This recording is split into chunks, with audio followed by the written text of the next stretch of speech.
Okay.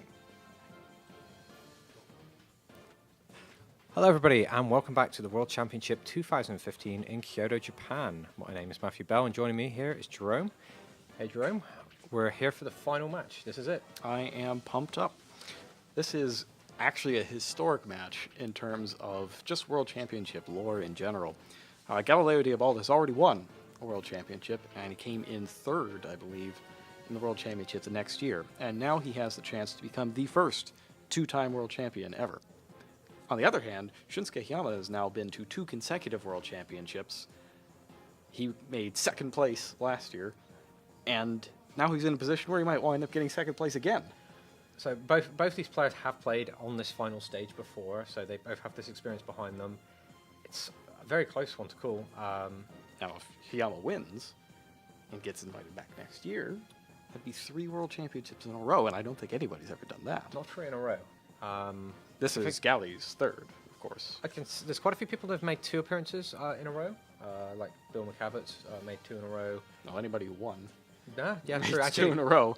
Ito Marcus made 2, but they were almost a decade apart. yes, his first one, Fascinating. 2005, I believe, he said. But now, years and years after the institution of the World Championship, I believe that this is the 12th, 13th? It's been going since 2003. This is the first time that there could be a 2-time World Champion. It'll be exciting to see if it happens. Right, we'll head to the table where the guys are shuffling up in the dark, it would seem. The match will be getting started soon. For those of you who've not been keeping up, we've got a Necros versus Tellarknight for the grand final. Yes, Galileo's Necros deck, I call it the post-side Necros deck, because he's main decking all the cards that you normally think of seeing in the side deck. He's got the Fire Hands and Ice Hands, he's got the Royal Decrees, he's got all 3 Ghost Ogre and Snow Rabbits in his main deck. Just a pile of different cards that you would normally find in a side deck, but given the very specific nature of the format that they're playing in, they suddenly become good main deck cards. A lot of them are very good against Tellarknights. And it catches people off guard because you just don't expect to see this stuff all in the main deck as well, especially if you've gone prepared coming into this event, expecting to see one thing, and then all of a sudden the guy shows up with all the answers to your cards. It's smart moves by Galileo, and it's brought him all the way here. Yeah, it was actually a very big chance. If people had actually shown up in force with a lot of the Cliffort decks and the other really fast decks, there's a very good chance he could have gotten blown out of the water before getting a chance to establish his field. That's part of why you have the Fire and Ice Hands, to try to prevent things like that from happening. But it has paid off very well so far. He's run into a lot of Tellarknights, and the Royal Decrees have been putting in a lot of work, as we saw earlier today. Chase Cunningham, Tellarknight player, fell victim to the Decrees both against Galileo and in his third place match against Akira Hasegawa. So it's a definite worry for Syunsuke Hiyama that he might face the same adversity in this match. Now, he does main deck 3 copies of Mystical Space Typhoon. That would help him get rid of it. So theoretically, it's even odds as to who draws a Decree or who draws a Mystical Space Typhoon. But Galileo has the extra draw acceleration of Necros of Valkyris to help him get to it, like we saw in Akira's match against Chase. So we're just waiting to see who will be going first in this game. Syunsuke has a lot of monster effect negation. He's got the 3 Fiendish Chains and the Stellar Nova Alphas and Breakthrough skill. Turn 1, Thunder King Ryo pass. He also has Thunder King Ryo, and that is like poison to Galileo's deck. Now, if he had a Fire Hand, that'd be pretty darn good. Doesn't seem so. Runs a 3-2 split of Ice Hand to Fire Hand. Sets 3 cards face down. And passes.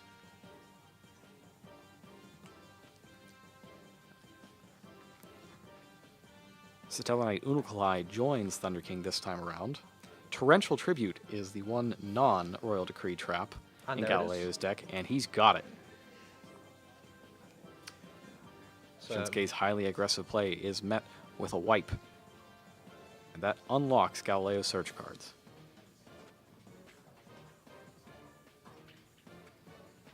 He has turned on the Altairs that he'll be drawing for this. Now that he's got the DNAB in the graveyard as well.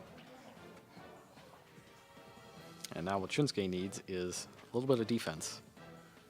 We'll see if he's allowed to play any.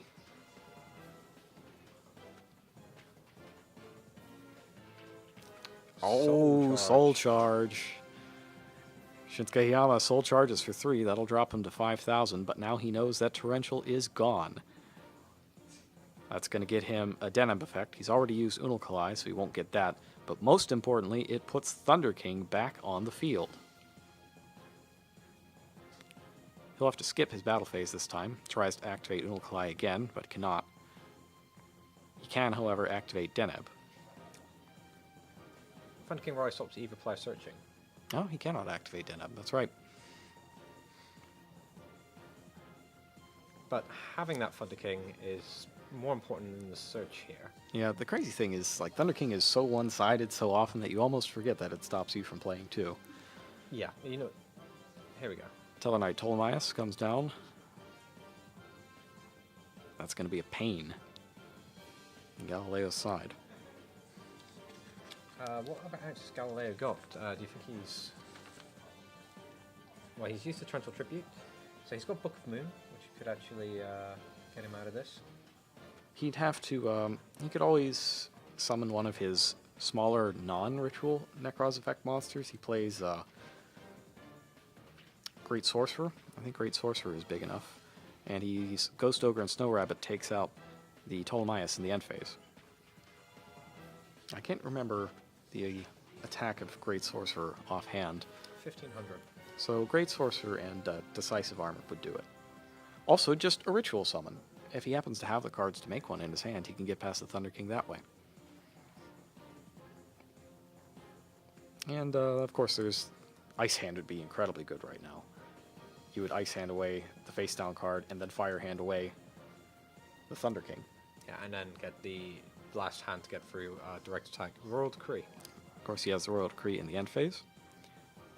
That's going to keep that card locked down for Syunsuke. And there's that Ice Hand. And he has Ice Hand. Ice Hand attacks. And he activates Space Typhoon. Mystical Space Typhoon in response. Oh, absolutely brutal. Response to the attack, that means that Royal Decree goes down. There's no target for Ice Hand, so the effect cannot be activated at all. In case you're wondering how Ice Hand and Fire Hand work, they need to target something, destroy it, and then you special summon the monster. The other hand, with no target, can't activate at all. Losing your normal summon into that and your Royal Decree is horrendous. See what Galileo gets up to next. Thunder King still locking down all searches. Syunsuke decides to press for damage now that he knows that the Torrential is gone. That's quite cheeky. He's revealing that information, and he does have the Light Monster as well for the Honest, so he can just bounce the Honest back to his hand, and he's just shown his opponent. That Thunder King Ryo is probably not going down in battle. Returns Honest to his hand. A lot of people forget Honest has that ability. That makes it particularly good if you're running a large suite of Call of the Haunted and Oasises, as Syunsuke is. And it guarantees that you win any battle that you're involving yourself in, especially when you've got key monsters like this Thunder King Ryo to keep in play.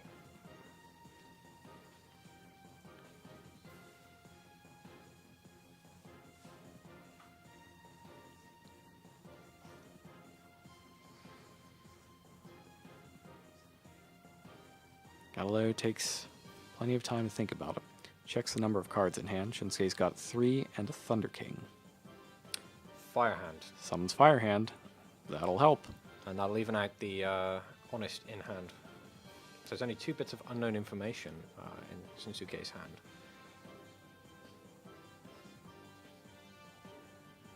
Does not activate the Honest. Damage isn't quite that important.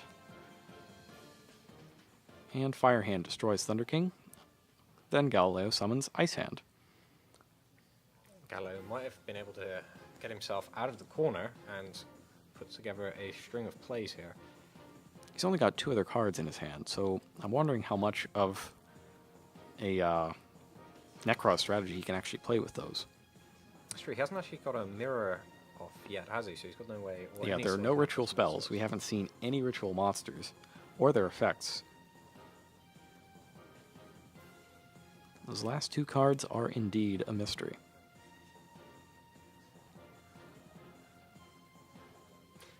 How many copies of Ice Hand is he playing? 3 copies of Ice Hand. 3 ice, 2 fire. So he should have one ice hand left, unless it's in his hand. There's a second one. Here's the ice.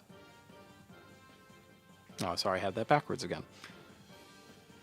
He should have 2 left in the deck. Now 1. Unless they were both of the cards in his hand, which That would be would've really unfortunate. Yeah, that would have been really bad. Galileo gets another 1,400 points in, courtesy of Ice Hand, and then sets another card. Those could be ritual spells. He's trying to get the... Well, it's just trying to push the opponent off base. At this point, I wouldn't be surprised if Syunsuke knows exactly what... Yeah, which traps he runs. I don't know that he's going to fall for that as a bluff. Yeah, if you come into a YCS and you've sort of seen this so far, you would assume you're playing some weird kind of anti-meta deck. Yeah, somebody actually brought the Hands, Artifacts, and Trap Tricks deck to this tournament. Oh, really? Yes, but he was unsuccessful in making it to day 2.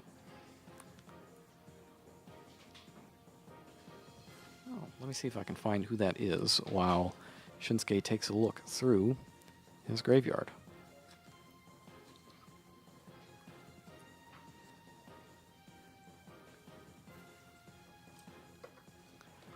Syunsuke takes another look in there. He's already played his Soul Charge, so there's no mass revival left.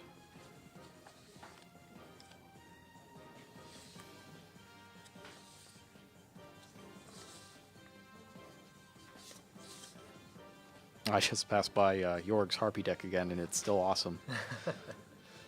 Well, fair play to the guy for Yeah, coming this way and saying, yeah, this is a deck. that's so cool. Syunsuke sets a monster face down and passes over to Galileo. He also puts a spell of trap down, which is a viable target for that ice hand, should it end up getting destroyed. I think he's trying to see if Galileo has another Royal Decree. That might not even be a trap.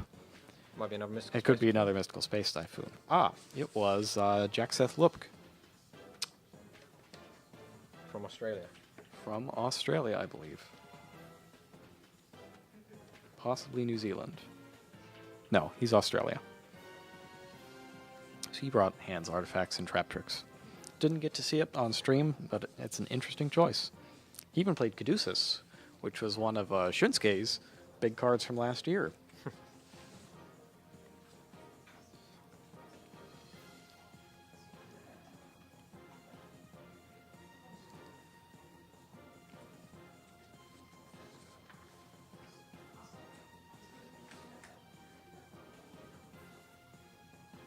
Galileo carefully considering his plays here before flipping Royal Decree. Royal Decree. So he had 2 Royal Decrees.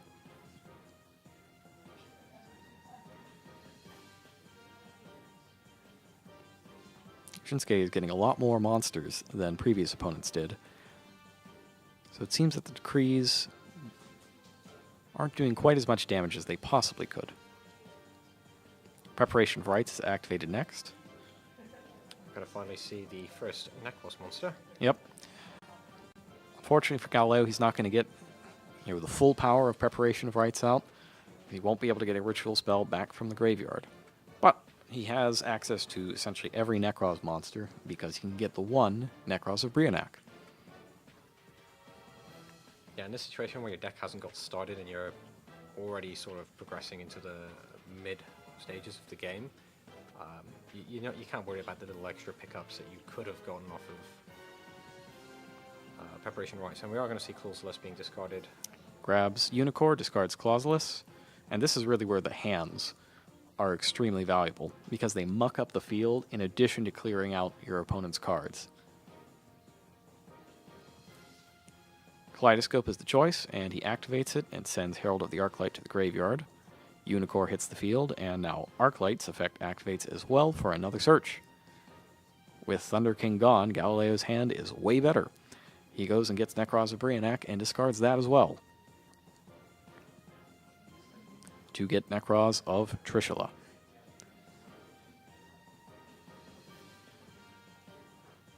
I believe he does not have anything else in hand.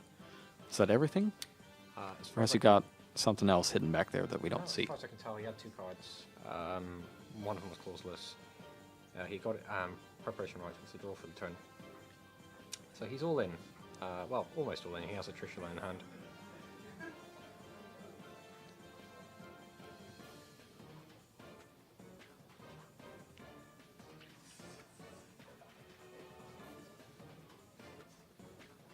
Unicorn is really instrumental here because one of Shinsuke's best outs to something. Oh, as this flips the set mirror, he's got Clousless and Brianak in the graveyard. That means that Trishula is here right now. Also lethal, I believe. Because he's going to take the defense mode monster out. The Dino from the graveyard. There's Honest in hand. He doesn't particularly care about that at this stage. Not with the defense monster. And he's deciding what he wants to take. Well, you've got that Decree. It's a very strong possibility that that's locking down. Yeah, it's locking down the face down. I don't know that Shinsuke has any spells that'll stop anything. In fact, he doesn't. There's no Book of Moon even. So the monster is definitely the choice. Galileo takes it. It was Honest that was set. It's the Honest. And there's actually just nothing Shinsuke can do. Battle. Ice Hand attacks. Unicorn attacks. Trishula attacks. And Galileo takes game 1. Syunsuke made him work for it, but Galileo definitely fighting back from hitting none of his Necro strategies, going through that Thunder King coming back twice, and managing to take the game down.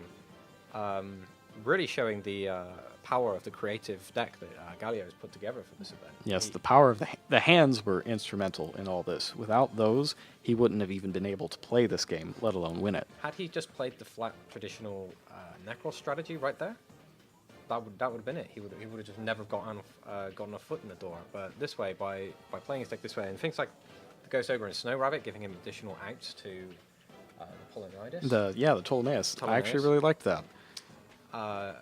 Galileo showing that he really knew how he's built his deck, and he is 100% doing well with this.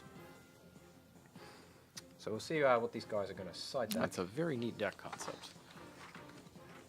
All right, so on Galileo's side, he has Denko Sekka, which is obviously extremely good in this matchup. Yep. And Effect Veiler, also very good here. Dark Hole, perhaps. Forbidden Chalice, perhaps, if he feels that he needs a whole lot of monster effect negation, but I think the Veilers are more of a priority there. Yeah, he interestingly chose to take 3 Forbidden Chalice and 2 Effect Veiler for this. That's a huge amount of negation. And That's a lot of negation, yeah. Which deck is he priming that for? Either Statella Knights or Ritual Beasts, right? Well, that's the thing. Ritual Beasts, monster effect negation isn't super great against them. A bit subpar. Yeah, because if you, let's say you even, your best case scenario really is they go Elder, Canahawk, and you negate the Canahawk so they at least can't banish something else. Because you can't really do anything to Ulti Canahawk. If they summon Ulti Canahawk and activate its first effect, even if you try to negate it with something like an Effect Veiler or a Forbidden Chalice, they can just chain and banish that monster as a cost to use its summoning effect. So that's why you would think there would be a switch from monster effect negation to monster removal. But if you are worried that there might be a lot of decks that sneak in because they use a lot of monster effects and try to take advantage of that trend, then you're going to want to have some kind of monster effect negation in your side deck. But what if you're wrong? If you're playing nothing but effect veilers and breakthrough skills and the like, and you're wrong in your call, those cards aren't going to be very useful to you. Forbidden Chalice, at absolute worst, is an attack buff that you can play from your hand during your own turn, even during the damage step. That's why I think it's a really good call. Very, very powerful damage step, being able to use stuff in damage step where pretty much every other card is locked out. It's also got a third Mystical Space Typhoon, if he wants it. Yeah, you could bring that in. I guess this would be the deck that he would do in it if he was going to. This or Clifforts. One of the two. Sure. Yeah, I actually really like the way he's got all of this set up. Meanwhile, on Shinsuke's side, let's see what he's got going on over here. Shinsuke has Imperial Iron Wall. So the biggest challenge Shinsuke is going to face is that a lot of his side deck cards are traps. Imperial Iron Wall, Fairy Wind, not useful here. But he's also got a Fire Hand and Ice Hand of his own, which could theoretically help because Galileo's... he's actually, unlike most Necros decks, going to have a trap on the field a lot of the time, and it's Royal Decree. So it's actually double good here. He's playing the same 3-2 split that Galileo does, just in a side deck where you normally think you'd find hands. He's also got 3 Ghost Ogres of his own in his side deck, but I don't think they do him as much good as they do Galileo.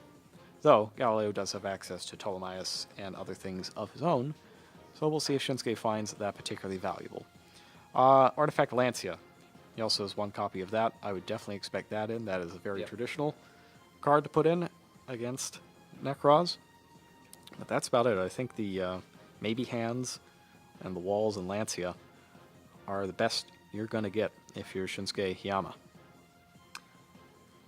We'll see how post-siding goes. I believe the turn order is going to be... Syunsuke will probably force Galileo to go first to start with the... Start with fewer cards, less chances to get Decree. Yeah, I mean, making Necros go first, it puts them in a... Most Necros decks sort of have that awkward start where they don't really have a good play, where they can leave something in play. But Galeo's actually can. That's the weirdest part about making him go first. His deck is actually kind of prepared for that. Yes, because he's got the hands main decked.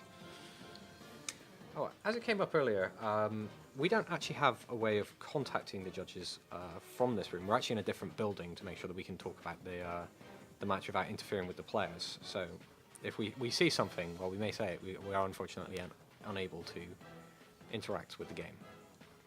We're just here for your entertainment and to cast. Syunsuke Hiyama.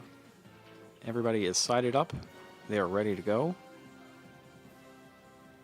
And it appears that he has indeed forced Galileo to go first.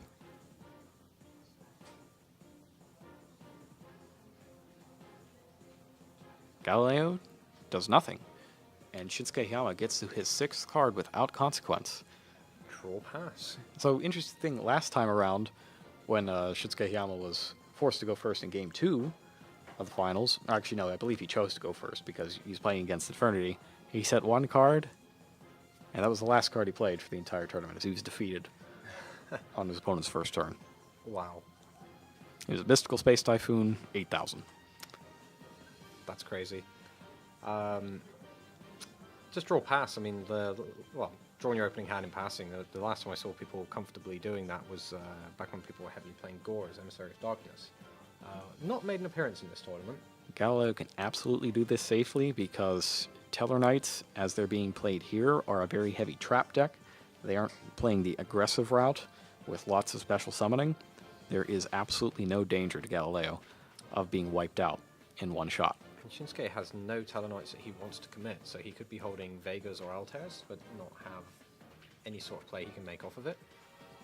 He didn't elect to go with a D-Nub or an Unukalai, so... Galileo again passes.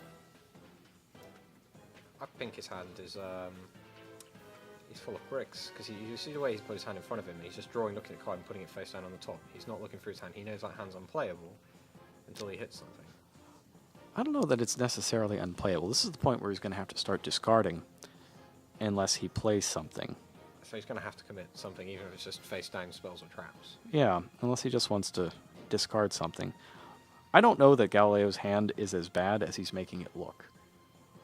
I think he might be trying to trick Syunsuke into doing something silly and getting ravaged by hands. Galileo sets 1 card face down.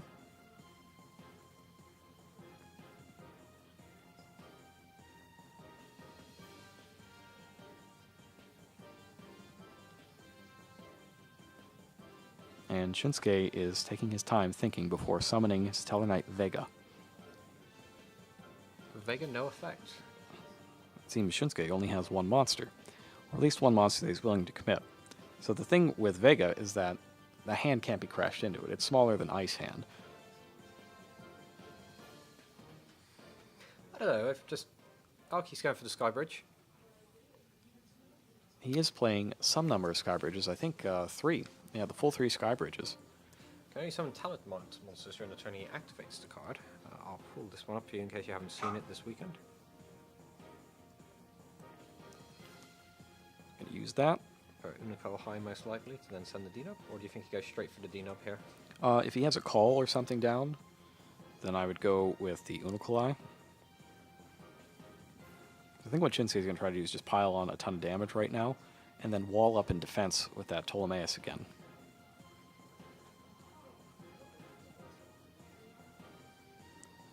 So as long as the monster summoned from this is face up on the field, only Tellarknights can be special summoned. And the way this works is you summon, and if you do, shuffle the targeted monster back into the deck. He's summoned in defense mode. Okay, so that says to me that he also thinks that Galileo has hands in his hand. Sure, and he doesn't want to get crashed. Right.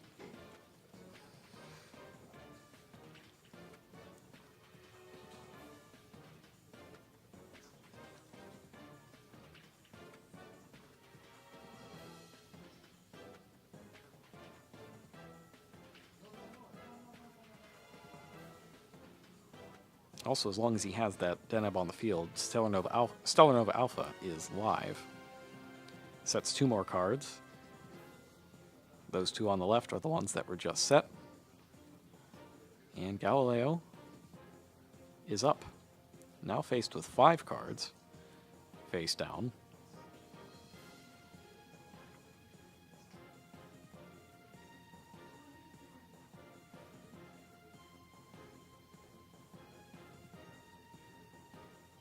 Deneb's defense. What is Deneb's defense? I think it's 1,000. Yeah.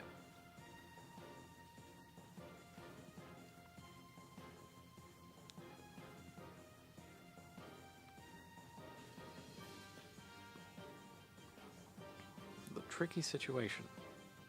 Galileo sets some more cards face down, 2 of them.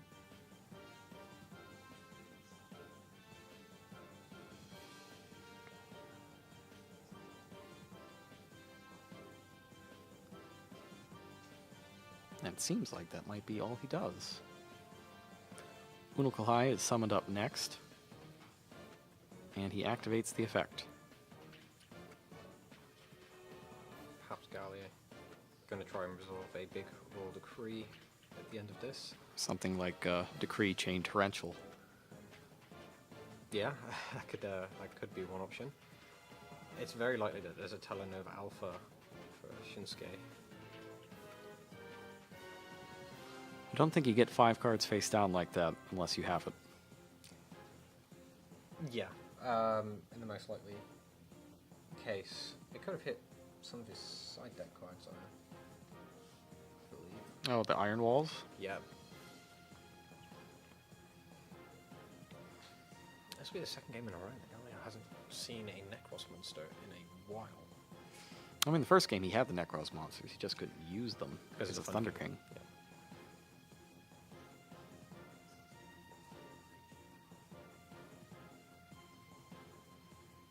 Vega is sent to the graveyard.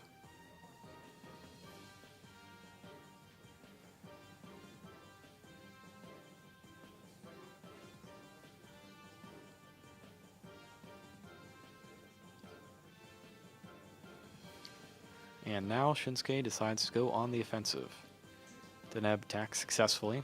That drops Galileo to 53. Unukalai will put him at 35. And now Shinsuke has an opportunity to maybe finish things off if he's got like a Call of the Haunted and a monster in hand. Yeah, that would bring him 1,200 plus whatever's in his hand, potential cowboy shots. There's the call. Targets Vega. Does Galileo have the decree? He has to use it now. Better use it now. Tells him it's fine. Nope. He does not. He checks the number of cards in his hand. Mystical Space. Flips Mystical Space Typhoon on call. Good enough. Do you Telenova Alpha that? I suppose if you're projecting... I don't. I think you save it for Decree. I personally think Galileo also has Decree. There's Imperial Iron Wall I just saw there, and there's a Telenova Alpha. He flips Oasis Oasis. That'll bring Vega back in defense, so he would still be able to summon back a monster from his hand this way. And he does for Unukalai. And this time there's Torrential. And that's where you Telenova Alpha. Yeah, now you have to alpha it. He sends Deneb to draw a card. Alpha goes to the graveyard, and we're still in the battle phase.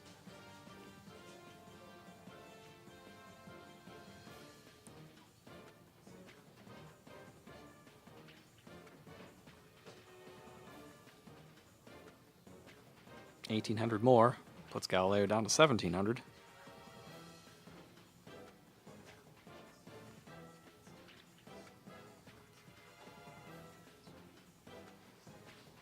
And now I don't think the decree helps, even if he does have it, because that's 3 level 4 Tellarknights. And a face-up Oasis, so we could see Trivia coming out.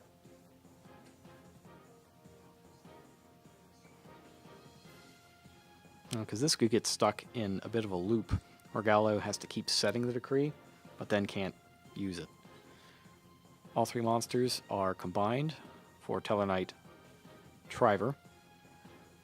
Ghost Ogre and Snow Rabbit could destroy it, but I don't know that that's the best plan. Ah, it's Book of Moon. Okay, that's going to He protect the activates card it to flip it face down. in his hand. Book of Moon. Interesting. Yeah, I think Galileo played that exactly right. Everything else is back set for Hiyama, though, and Galileo still has a very tough road ahead.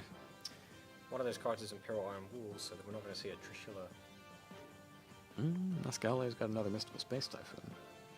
Could do, but he only has like 3 cards in hand, so he'd have to have a Ritual Spell, the Trishula, and a way to... well, and the Mystical Space Typhoon. Oh, and a way to actually summon the Trishula.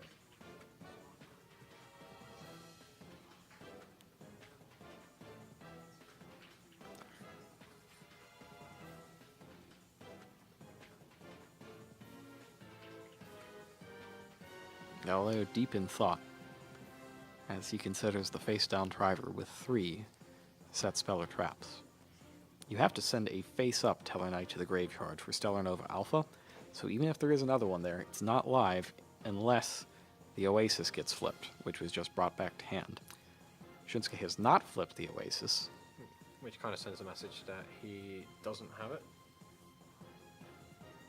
Or he's trying to save it to get the value from the Denom. Because all 3 cards are still beneath Triver.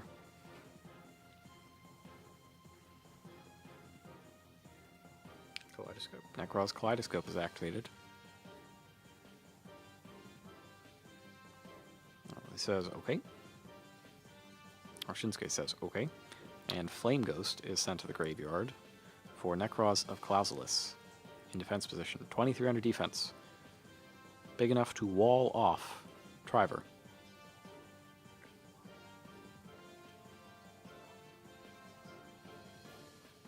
Now, even if he did flip the Oasis, we just saw he has another Deneb in the graveyard, so you could still get plenty of mileage out of it. Yeah.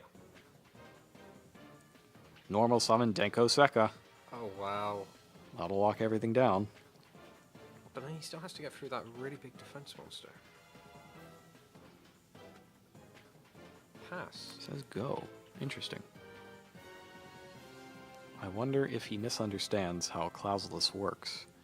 So flipping that thing, flipping that Triver face down, sets it to no longer having been special summoned from the extra deck.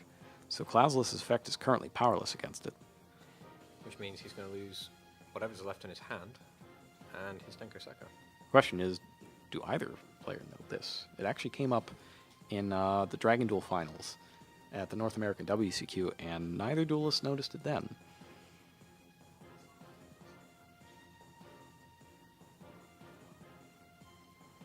The reason this comes up most of the time is, say, Book of Moon is chained to Shadow Fusion. Yeah, that's one we've seen asked quite a lot. That is generally when this interaction comes up. Flips up Triver. Gonna loot a card out of Galileo's hand. Activates the effect. I see 2 cards in Galileo's hand right now.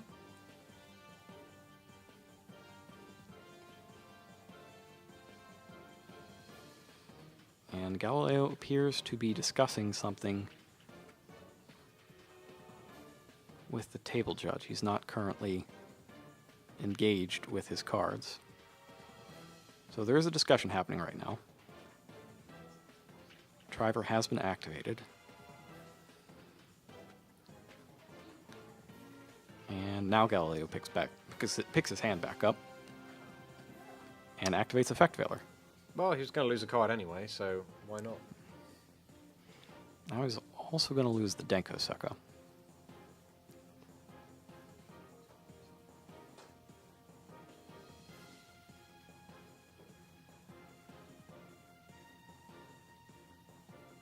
Syunsuke needs to remember he cannot flip any of those.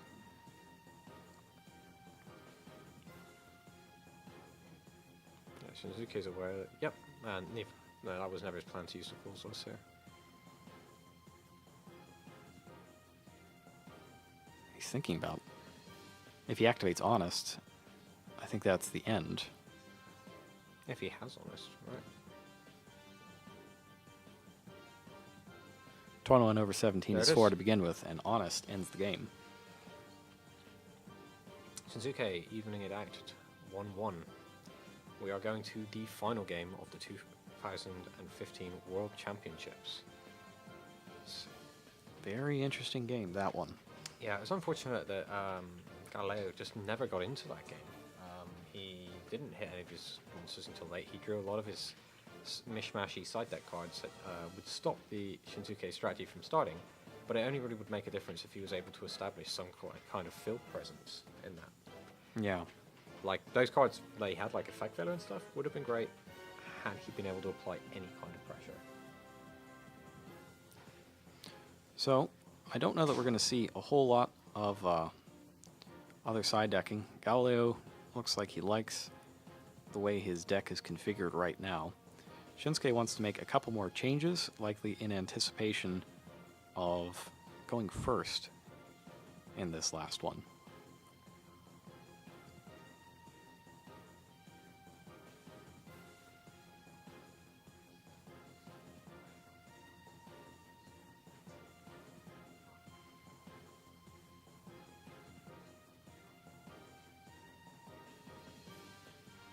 Yes, Galileo definitely seems to be satisfied with his choices. He says, I'm ready to go. Hurry up now.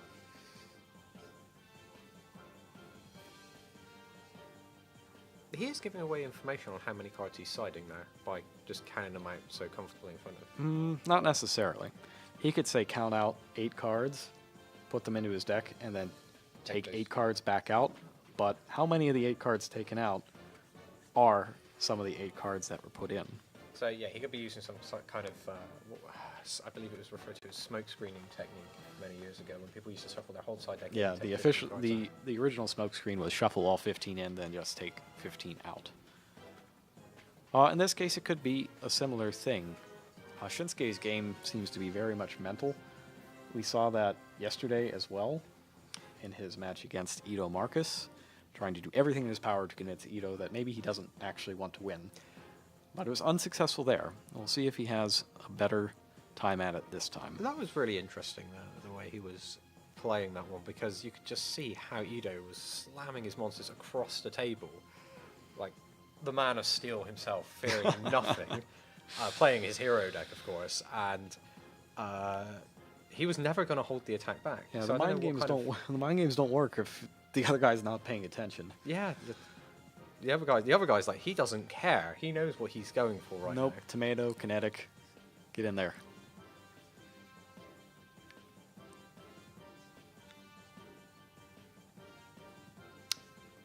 And now Shinsuke is ready and shuffling up.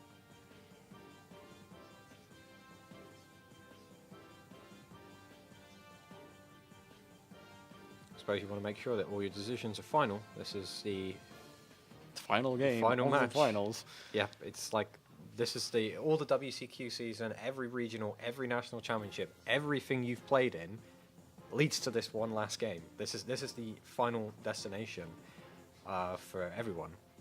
I'll tell you what, there's absolutely no way that Shinsuke just sided 8 cards. There's no way. No, if you just Absolutely look at what options he had and realize there was no way, he's playing the mental game again. I don't think. I don't know if he's trying to influence the match there, because Galileo, he's not changed his mind about siding. He didn't pick up his deck at any point. He presented his deck. He was ready to go, regardless of what decision Syunsuke was going to make.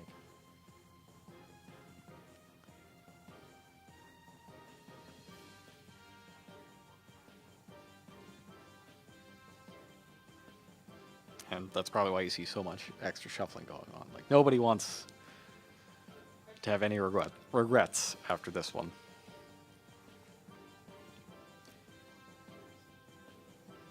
No, if I'm losing this match, I want to be 100% sure it was fair and square.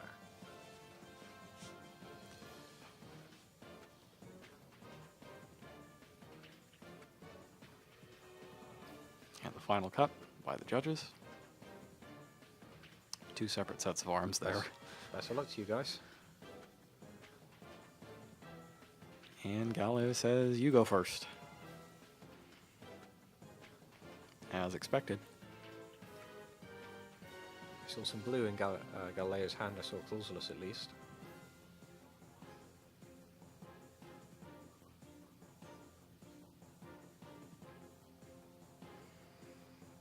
Shinsuke takes a long, hard look at his 5 and starts with Vega.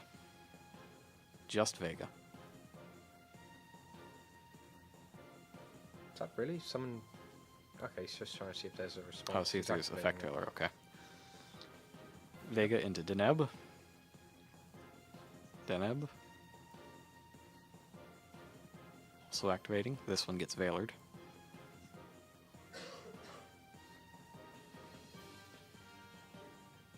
Let's put to oh, Skybridge. Skybridge in a chain. Oh, that is that could be good. nasty. That is so good to force Galileo to give up that effect negation for nothing. Yeah, so he could get the Unokalai, send the Deneb back, but also send the Deneb to the graveyard, but also add an Altair with Deneb. And he's still going to get the rank 4 that he was going to go for anyway. And Unokalai is summoned in defense position. He's still wary of those hands. I don't think it matters. He's going to commit to The Ptolemaeus? Ptolemaeus. Yes. Well, even if you are going to commit to it later, you don't want to just flat out show that that's what you're going to do. Well, by leaving this monster in attack mode. Right. Yep. The bigger one in defense, the smaller one in attack. Making sure that you're always playing around the cards you know that are in your opponent's deck, even if you don't necessarily need to. Yeah, I guess the main thing there is just sort of things become habit, so you don't have to think about them to sort of take off some of the mental strain of playing in these high-level tournaments. Ptolemaeus is summoned, 2 cards set, goes to the end phase and activates, and this time it is going to get another material. It's one of the copies of Triver. I believe Shinsuke has 2. 2 Triver, 2 Ptolemaeus.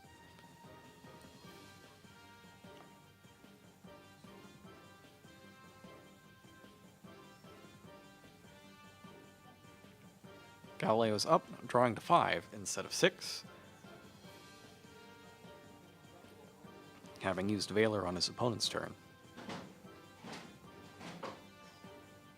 Starts with Senju of the 1,000 Hands. That's going to go through, it seems.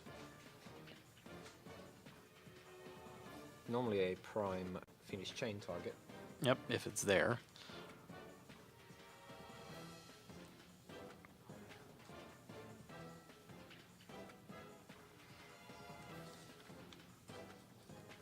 Makes a quick check of his Ptolemaeus. He's got Pleiades in his extra deck. He's actually also running Consular Ptolemy M7 Oh, really? as Okay. well. So he's really heavy into the Ptolemaeus here.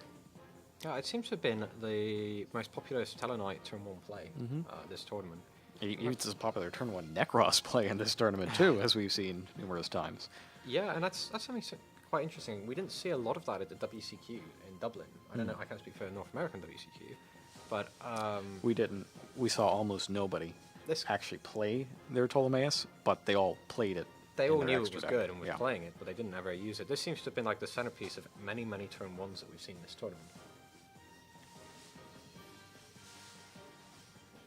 I wonder how the results of this tournament affect people using this card, if we're going to start seeing this a lot more. I mean, it's so powerful being able to go from rank 4 to any rank 5.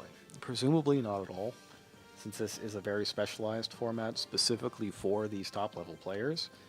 A lot of the things you see here might not apply to your own game back home, but some of them you can take back, like the Gishki Chain in Necros. There are a lot of lessons you can take from here, but the actual value of each card, how useful each one is in each situation, isn't consistent across. Yeah, for example, you've got to consider this format was pretty much devoid of shitholes. Right. Like you would never leave this out on turn 1 against Generals. Oh, that makes that turn 1 fusion pretty good. Right. So you have that, and if you have El Shadal fusion, doesn't matter if they have Pleiades, you're just going to get that one too.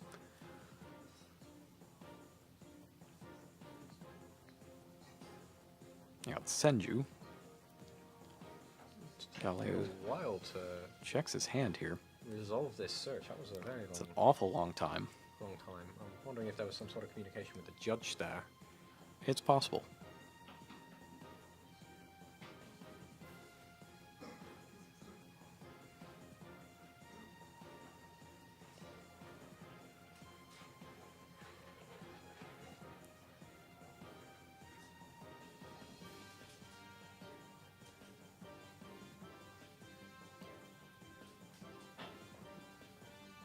He is still searching for that Senju. Oh, I see. There was an extra deck card shuffled back into the main deck. If you recall, the Flame Ghost Yes, from the first game. sent for Necros Kaleidoscope last time around. Yeah, that's true. I believe the penalty for that is warning, and you put the card back in the extra deck. Yep. Put it back in your extra deck. I actually don't know that if it's a penalty if you find it during a search. I know it is if you draw an extra deck monster, you take a warning, put it back, draw another card. I don't think I've actually seen a case where you find it during a search. I imagine that's what Syunsuke is inquiring about here. It's definitely not anything serious. At this level, it might even just be a caution. Caution is a penalty that doesn't really exist outside of this event, but it's kind of a half warning. It's mostly to compensate for the huge amount of language barriers. Yeah, you there's have a lot of things that can just happen because you don't speak the same language as your opponent.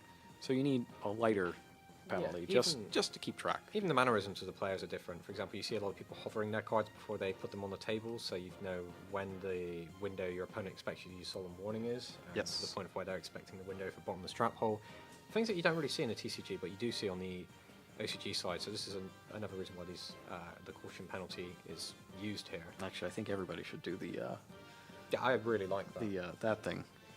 'Cause actually, we were discussing this in the meetings the day before with all the players, and everybody just kind of decided on, this is the way we're going to do it to make absolutely certain that everybody knows.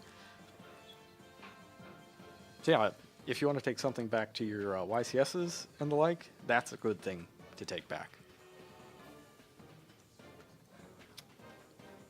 Just communication things in general. Yeah, and I mean that's particularly useful in Europe when you've got so many different languages as well that you could be playing against. Not everybody speaks English, and sometimes you just need to have those extra steps to just make sure that you're all on the same page. Otherwise, people can get quite upset if they feel like they're missing something because of the language barrier. It's a bit of a lengthy judge call here. Well, you have to do proper investigation on a lot of these things. It's basically not going to happen at the World Championship, but sometimes in smaller tournaments, regionals and the like, you get a situation where somebody notices a deck error as they're shuffling, but decides not to say anything about it. Which, yeah. Until it would warrant a greater penalty. For example, 39 cards in deck. Right, when they pass shuffle your deck out and count it. Yes. They know that the problem is there, and they're trying to keep that as an extra life Yes. in the match, which is massively against the rules. Which is incredibly against the rules. Like, you absolutely shouldn't be doing that. But yeah, that's not happening here, I don't believe. No. Okay, so we're going to go ahead, and the Unicorn's added. Unicorn added in hand, everything's sorted out. Cloud's List discarded.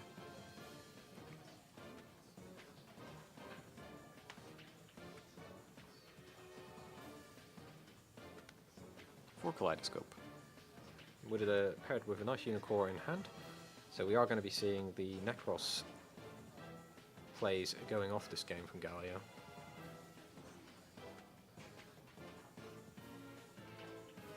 Be interesting to see if Syunsuke responds to this Kaleidoscope. Unicorn is very good against Ptolemaeus here. It would negate the effect as it is from the extra deck. But it's not big enough to beat Ptolemaeus without the help of, say, a decisive armor. Yep.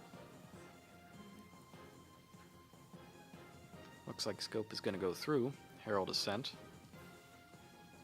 And Necros of Unicorn summoned. So still no actual danger to the Ptolemaeus. It's just not super useful right now, other than as a big wall. Galileo gets another search.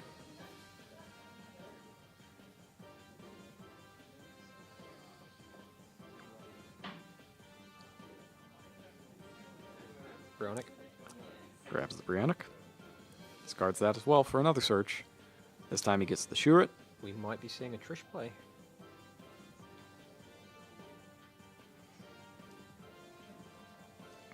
Not entirely certain how many cards he has in hand right now, but probably a lot. Well, he I started don't the think turn with any 5. of these plays have been at a loss. Ooh, cycle. That's Cycle for Brionic would be pretty good.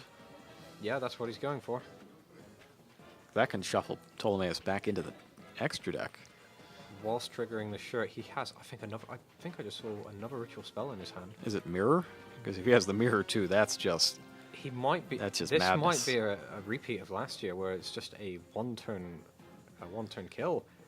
He's got the that knocks Trishula. Syunsuke out of the tournament. Does he have Mirror?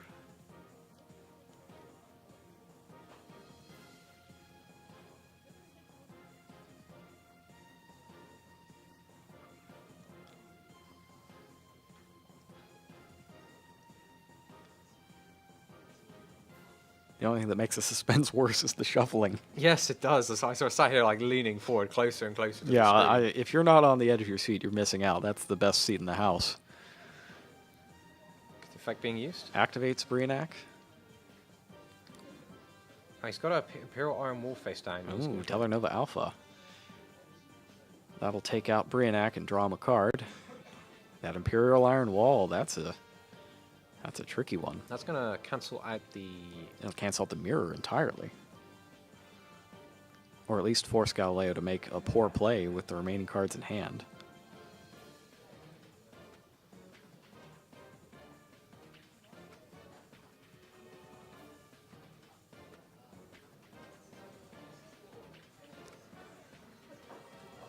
So, Tellarknight Ptolemaeus is in the graveyard, but it has done its duty and taken Brionic back down with it, courtesy of Stellar Nova Alpha. 2 cards in hand. He goes for the attacks. He's not going to go for the Trish play. So the cool thing with Stellar Nova Alpha, you know, you have your supernova, everything explodes, but the new dust, everything sent out from that can create a new star. So negate something, draw something. More lore lessons.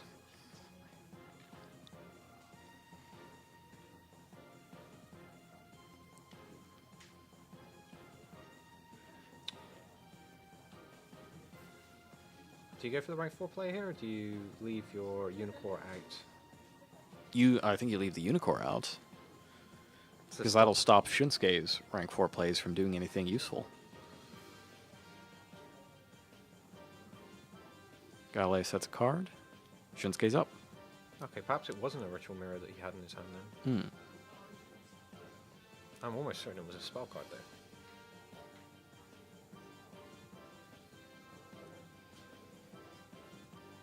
Altair, summoned. Bringing back Deneb.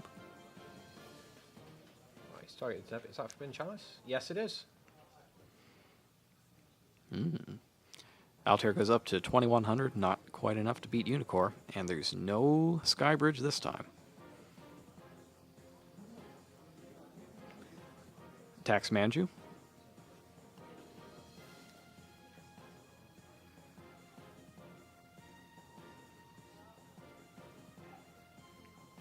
Now, is Syunsuke going to set both of his cards here?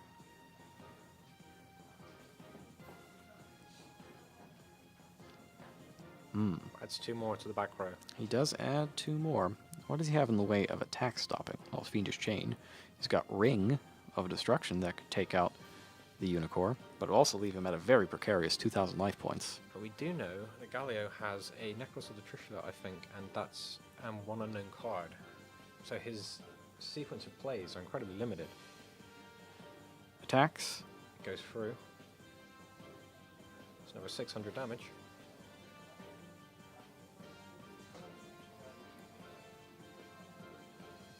It won't take a lot for Syunsuke to get back into this game. That's the thing, that those Unicorn, those slight jabs from the Unicorn are not going to be enough unless Syunsuke misses this turn and doesn't draw anything. Necro's Mirror is activated. Hold on. Says stop. I've got Imperial Iron Wall. Yep. And now Galileo is forced to reveal his hand to see if he can summon or not. So can't banish from the graveyard. Has to summon if possible. Clauseless And Trishula. Nope, none of that makes 9 or 3. And at the end phase, Syunsuke has the... He now has perfect information to go through with this. Gets the Deneb. Now he can draw the Trishula out if he's got like a targeting card, a Fiendish Chain, something like that.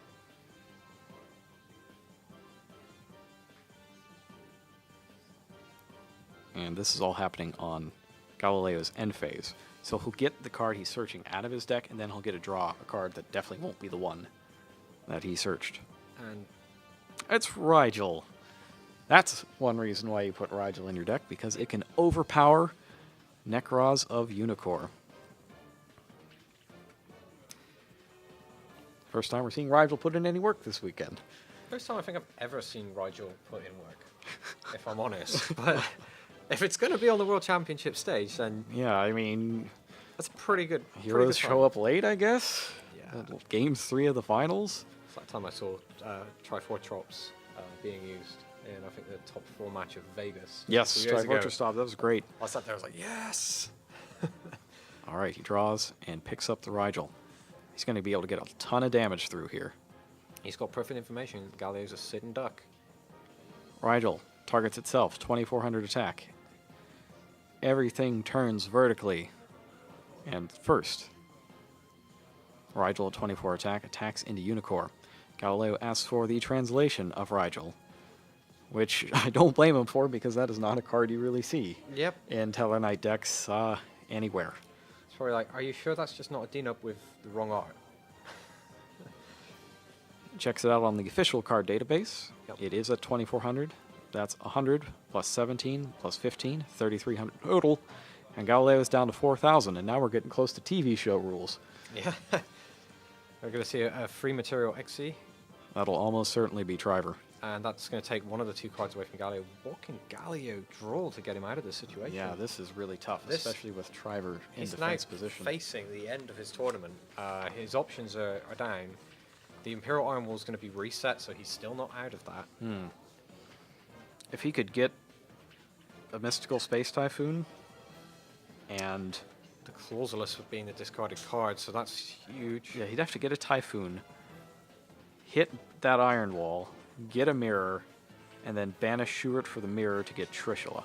And Syunsuke has But no Shinsuke cards in has hand. no cards in hand, does he? No, so he'd have to just then beat over it. I think. Yeah, well, he can't even play the mirror if that's the case. Oh no, yeah, Mystical Space Typhoon, yeah, he'd be able to play the mirror. That's rough. This could be it for Galileo. He's found out his graveyard. We know he doesn't have a Unicorn. He can't access any of his mirrors. Preparation of Rites, that'd be pretty good. Preparations of Rights would be a good time to draw that. That'll allow him to... Okay, it's Manju. He's got Manju. Warning. Manju gets warninged. Shinsuke down to 1700. but Syunsuke has no way to press any damage through. Yes, And he does. in the end, That's or rather, that's Galileo has no way to press any damage through, but Syunsuke does. That's it. 21 and 15 is not enough. Shinsuke is the world champion. He knows what that last card is in the hand. He's Oh, got he's got to search for Deneb, yes. he's got way more attack points than Galileo has life points.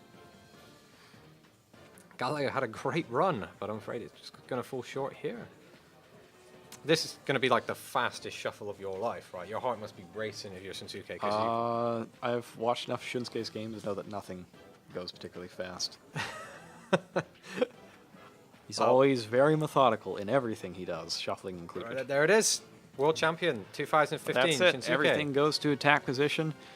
Everything swings in, and Galileo de Obaldia is defeated in the finals. He is now the only player in Yu-Gi-Oh! History to come in first, second, and third at the World Championship.